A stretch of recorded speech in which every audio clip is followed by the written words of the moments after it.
വിശ്വസിക്കാൻ വളരെ ബുദ്ധിമുട്ടാണ്. പക്ഷെ ചരിത്രവും പാരമ്പര്യവും പഠിപ്പിക്കുന്നത് അതാണ്. ഏതാണ്ട് 7 വർഷത്തിനിടയിൽ പരിശുദ്ധ അമ്മ ഈ വീട്ടമ്മയ്ക്ക് മുമ്പിൽ പ്രത്യക്ഷപ്പെട്ടത് 2000 തവണയ്ക്കും അധികമാണെന്ന് പറയും. ആദ്യം പ്രത്യക്ഷപ്പെട്ടത് ഈ ഗ്ലാഡിസ് എന്ന് പറയുന്ന അമ്മ വീട്ടിൽ വൈകുന്നേരം പ്രാർത്ഥിച്ചു കൊണ്ടിരിക്കുമ്പോഴായിരുന്നു. ഈ ഗ്ലാഡിസ് എന്ന് പറയുന്ന വീട്ടമ്മ പ്രാർത്ഥനയിലും നിശബ്ദതയിലും കഴിച്ചുകൂട്ടാൻ ആരംഭിച്ചു. ഇന്നും അവൾ അവിടെ ജീവിച്ചിരിക്കുന്നുണ്ട്. എൻ്റെ ഒരു തിരുസ്വരൂപം വർഷങ്ങൾക്ക് മുമ്പ് പ്രതിഷ്ഠിക്കപ്പെട്ടിട്ടുള്ളതായിരുന്നു. പക്ഷെ പിന്നീട് എപ്പോഴോ അത് എവിടെയോ ഉപേക്ഷിക്കപ്പെട്ടു.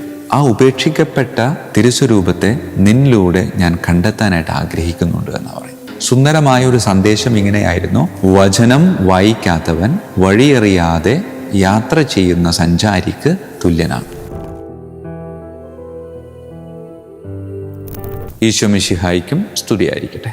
അർജന്റീനയിലെ സാൻ നിക്കലാസ് എന്ന് പറയുന്ന സ്ഥലത്ത് വെച്ച് ഗ്ലാഡിസ് ക്യുറേഗ എന്ന വീട്ടമ്മയ്ക്ക് മുമ്പിൽ പ്രത്യക്ഷപ്പെട്ട പരിശുദ്ധ അമ്മയെപ്പറ്റി നാം ധ്യാനിക്കാൻ പരിശ്രമിക്കുകയാണ്. 1983 മുതൽ 1990 വരെ പല സമയങ്ങളിലായി പരിശുദ്ധ അമ്മ ഗ്ലാഡിസ് എന്ന വീട്ടമ്മയ്ക്ക് മുമ്പിൽ പ്രത്യക്ഷപ്പെടുന്നുണ്ട്. ആദ്യം പ്രത്യക്ഷപ്പെട്ടത് ഈ ഗ്ലാഡിസ് എന്ന് പറയുന്ന അമ്മ വീട്ടിൽ വൈകുന്നേരം പ്രാർത്ഥിച്ചുകൊണ്ടിരിക്കുമ്പോൾ പ്രത്യക്ഷപ്പെട്ട അമ്മയുടെ ഒരു പ്രത്യേകത എന്ന് പറയുന്നത് സ്വാഭാവികമായും കയ്യിൽ ഉണ്ണീശോ ഉണ്ടായിരുന്നു, ഒപ്പം ജപമാലയും ഉണ്ടായിരുന്നു. ഈ അമ്മ ഈ മകൾക്ക് നൽകിയ സന്ദേശത്തിൻ്റെ പൊരുൾ എന്ന് പറയുന്നത് ജപമാല ചൊല്ലുക, മാനസാന്തരത്തിലേക്ക് തിരിച്ചു വരിക എന്നുള്ള പൊതുവായ സന്ദേശങ്ങൾ നൽകുന്നുണ്ട്. എങ്കിലും വളരെ പ്രധാനപ്പെട്ട ഒരു സന്ദേശം നൽകിയത് വിശുദ്ധ ഗ്രന്ഥത്തോട്, ദൈവവചനത്തോട് താല്പര്യമുള്ള മക്കളായിട്ട് ജീവിക്കണമെന്നാണ്.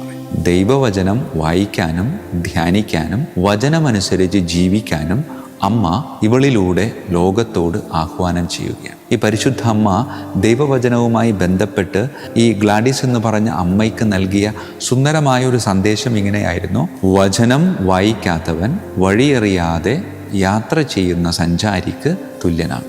ആയതിനാൽ പ്രിയമുള്ളവരെ, വഴിയറിയുന്ന സഞ്ചാരിയായി ജീവിക്കാൻ വചനം ധ്യാനിക്കണമെന്ന് അമ്മ ഈ ഗ്ലാഡിസ് എന്ന അമ്മയിലൂടെ നമ്മോട് ആഹ്വാനം ചെയ്യുകയാണ്. ഈ അമ്മ, ഈ ഗ്ലാഡിസ് എന്ന അമ്മയ്ക്ക് പ്രത്യക്ഷപ്പെട്ട് പറയുന്ന 1-2 കാര്യങ്ങളുണ്ട്. പ്രിയമുള്ളവരെ, ഒരു പ്രധാനപ്പെട്ടതെന്ന് പറഞ്ഞാൽ വിശ്വസിക്കാൻ വളരെ ബുദ്ധിമുട്ടാണ്. പക്ഷെ ചരിത്രവും പാരമ്പര്യവും പഠിപ്പിക്കുന്നത് അതാണ്. 1983 മുതൽ 1990 വരെ ഏതാണ്ട് 7 വർഷത്തിനിടയിൽ പരിശുദ്ധ അമ്മ ഈ വീട്ടമ്മയ്ക്ക് മുമ്പിൽ പ്രത്യക്ഷപ്പെട്ടത് 2000 തവണയ്ക്കും അധികമാണെന്ന് പറയും. ഉൾക്കൊള്ളാൻ ബുദ്ധിമുട്ടാണ്, പക്ഷേ അതാണ് സത്യം.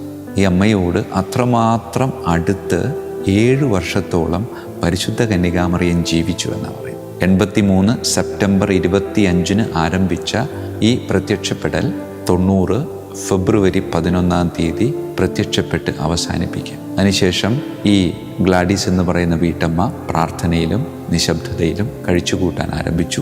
ഇന്നും അവൾ അവിടെ ജീവിച്ചിരിക്കുന്നുണ്ട്. ഈ പ്രത്യക്ഷപ്പെടലിൽ അമ്മ പ്രധാനമായിട്ടും ഇവളോട് പറഞ്ഞത്, സെയിൻറ്റ് നിക്കോളാസിൻ്റെ നാമധേയത്തിലുള്ള കത്തീഡ്രൽ ദേവാലയത്തിൽ എൻ്റെ ഒരു തിരുസ്വരൂപം വർഷങ്ങൾക്ക് മുമ്പ് പ്രതിഷ്ഠിക്കപ്പെട്ടിട്ടുള്ളതായിരുന്നു. പക്ഷെ പിന്നീട് എപ്പോഴോ അത് എവിടെയോ ഉപേക്ഷിക്കപ്പെട്ടു.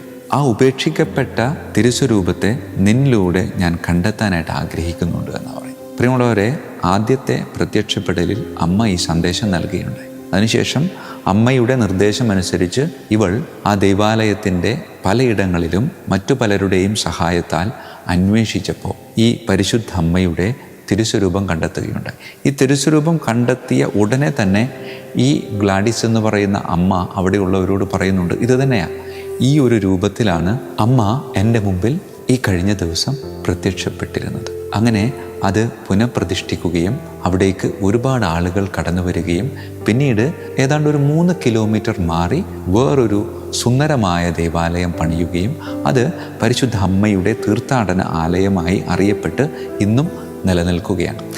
1884 അന്ന് പരിശുദ്ധ പിതാവായിരുന്ന പോപ്പ് ലിയോ 13 പാപ്പ വെഞ്ചിരിച്ച് ആശീർവദിച്ച് കൊടുത്തുവിട്ട ഒരു മാതാവിൻ്റെ തിരുസ്വരൂപമായിരുന്നു സാൻ നിക്കോളാസ് കത്തീഡ്രലിൽ പ്രതിഷ്ഠിച്ചിരുന്നത്. ആ പ്രതിഷ്ഠാരൂപമാണ് പിന്നെ എവിടെയൊക്കെയോ എന്തൊക്കെയോ സാഹചര്യത്താൽ അത് ഇങ്ങനെ ശ്രദ്ധിക്കപ്പെടാതെ പോയത്. അങ്ങനെ ശ്രദ്ധിക്കപ്പെടാതെ പോയ ആ ഒരു മരിയ ഭക്തിയെ ഈ പരിശുദ്ധ കന്യകാമറിയം ഗ്ലാഡീസ് എന്ന അമ്മയിലൂടെ ഈ ലോകത്തിൻ്റെ മുമ്പിലേക്ക് വീണ്ടും കൊണ്ടുവന്ന് പ്രതിഷ്ഠിച്ചപ്പോൾ ആ പ്രതിഷ്ഠയിലൂടെ ദൈവമായ കർത്താവിൻ്റെ അമ്മ നമ്മോട് പറയാൻ ആഗ്രഹിക്കുന്നത്, നീയും ചിലതൊക്കെ ഇതുപോലെ ഉപേക്ഷിച്ച് മാറ്റിവെച്ചിട്ടുണ്ട്. വെളിപാടിൻ്റെ പുസ്തകം 2-ാം അധ്യായം 4-ാമത്തെ തിരുവചനത്തിൽ നാം ഇങ്ങനെ വായിക്കുന്നുണ്ട്, എങ്കിലും മകനെ, എനിക്ക് നിനക്കെതിരെ ഒരു പരാതിയുണ്ട്. ആദ്യമുണ്ടായിരുന്ന സ്നേഹം നിനക്കിപ്പോൾ ഇല്ല.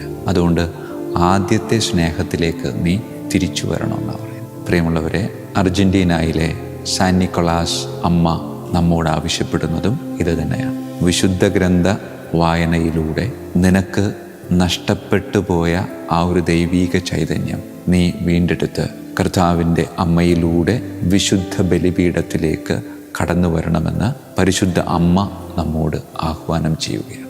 അതിനാൽ പ്രിയമുള്ളവരെ, പ്രാർത്ഥിക്കാൻ നമുക്ക്. പരിശുദ്ധ അമ്മയുടെ മാധ്യസ്ഥ്യം യാചിക്കാം. കരങ്ങൾ കൂപ്പാം, കണ്ണുകളടക്കാം. കാരുണ്യവാനായ കർത്താവേ, തീർച്ചയായും എനിക്ക് ആദ്യമുണ്ടായിരുന്ന പല നന്മകളും നഷ്ടപ്പെട്ടു പോയിട്ടുണ്ട്. കുഞ്ഞായിരുന്നപ്പോൾ ഞാൻ എൻ്റെ ഉള്ളിൽ സൂക്ഷിച്ച പല ഗുണങ്ങളും ഇന്ന് എവിടെയോ നഷ്ടപ്പെട്ടു എന്നത് ഞാൻ തിരിച്ചറിയുകയാണ്. കാരുണ്യവാനായ കർത്താവെ, വളർന്നു വലുതായപ്പോൾ പലതും എൻ്റെ ഉള്ളിൽ മുരടിച്ചു പോയിട്ടുണ്ട്. ആ മുരടിച്ചു പോയത് നിത്യമായ ജീവിതത്തിന് അത്യാവശ്യമുള്ളതാണ് എന്ന് ഞാൻ തിരിച്ചറിയുകയാണ്. ആയതിനാൽ ഇതാ കർത്താവിൻ്റെ ദാസി, നിന്റെ വാക്ക് എന്നിൽ നിറവേറട്ടെ എന്ന് പറഞ്ഞ അമ്മയുടെ മാധ്യസ്ഥ്യം യാചിച്ച് കർത്താവിൻ്റെ വാക്കിന് ചെവി കൊടുത്ത് വഴിയറിയാവുന്ന മക്കളായി ഈ ലോകത്തും പരലോകത്തിലേക്കും ജീവിക്കാൻ ഞങ്ങളെ അനുഗ്രഹിക്കണമേ. കർത്താവായ ക്രിസ്തു വഴി ഞങ്ങൾ സമർപ്പിക്കുന്ന പ്രാർത്ഥന കേട്ടരുളണമേ.